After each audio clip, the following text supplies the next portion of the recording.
ভাবছেন কমলার মানে নিয়ে ভিডিও বা কমলা নিয়ে কিছু বলবো, ওইরকম কিছু না। এই কমলাটার একটা বিশেষত্ব আছে। সেটা হচ্ছে এটা মুখে দিলে শুরুতে একটু টক লাগে, কিন্তু আবার পরক্ষণে আবার ভালোই স্বাদ পাওয়া যায়। টাইটেল দেখে মনে করতেছেন ভিডিও বললাম তামিম ইকবাল নিয়ে, এখন আবার কমলা টক কি বলতেছি। Let me explain. বিষয়টা হচ্ছে তামিম ইকবাল যখন প্রথম বোর্ড প্রেসিডেন্ট হলেন, তারপরে যারা আম তিনি একটা ক্যাপ্টেন্স কার্ড নামে একটা পেপার শুরু করেছিলেন। তো সেটার পরে তিনি বলেছিলেন মানে যে যারা এই ক্যাপ্টেন্স কার্ডের অধীনস্থ আছেন বা যাদেরকে এটা দেয়া হয়েছে, তাদের জন্য মিরপুর স্টেডিয়ামে বিশেষ সুবিধা থাকবে। সবগুলা স্টেডিয়ামেই থাকবে, বাট মিরপুর স্টেডিয়ামে স্পেসিফিক্যালি বিশেষ সুবিধা থাকবে। বিশেষ কিছু ফ্যাসিলিটি তারা ইউজ করতে পারবেন। তারপরে আসলে সব জায়গা থেকে এটা নিয়ে সমালোচনা শুরু করা হয়েছে। আম এত ক্রিকেটার ন্যাশনাল টিমে খেলেছেন, তাদের বাদ দিয়ে কেন এই জাস্ট এই কয়েকজন যারা অধিনায়ক হয়েছেন তাদেরকেই কেন সম্মানিত করতে হবে? বাকিদের কেন নয়? পয়েন্ট।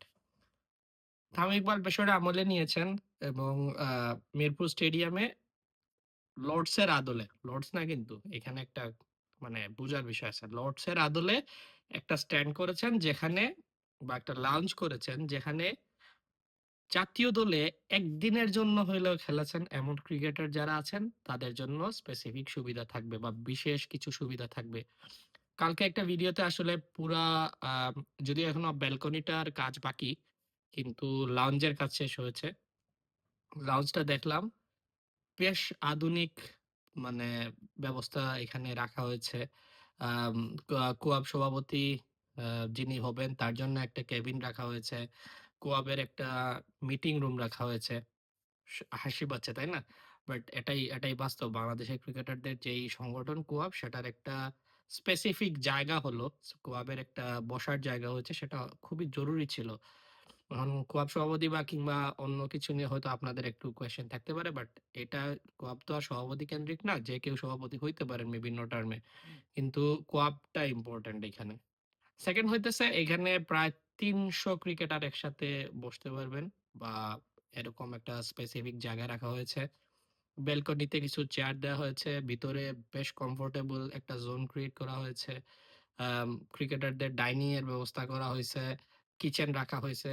স্পেসিফিক্যালি যারা সাবেক ক্রিকেটার তাদের মেক্সিমামই এখন কিন্তু বিভিন্ন কোম্পানিতে কাজ করেন। কেউ ব্যাংকে করেন, কেউ প্রাইভেট কোম্পানিতে জব করতেছেন। তারা যখন খেলা দেখতে আসবেন তারা যাতে কাজে এসে যদি হুট করে খেলা দেখতে এসে যদি হুট করে কাজের কোনো আ কিছু পড়ে যায়, সেটা যাতে তারা অনায়াসে করতে পারেন সেটার ব্যবস্থা করা হয়েছে। একটা মানে ডেস্কের মতো করে একটা ছোট স্পেস রাখা হয়েছে। ২ টা ডেস্ক বা ৩ টা ডেস্ক দিয়ে যাতে তারা এখানে বসে কমফোর্টেবলি তাদের কাজ শেষ করে ম্যাচটা উপভোগ করতে পারেন। শুধুই কি ম্যাচ ডে?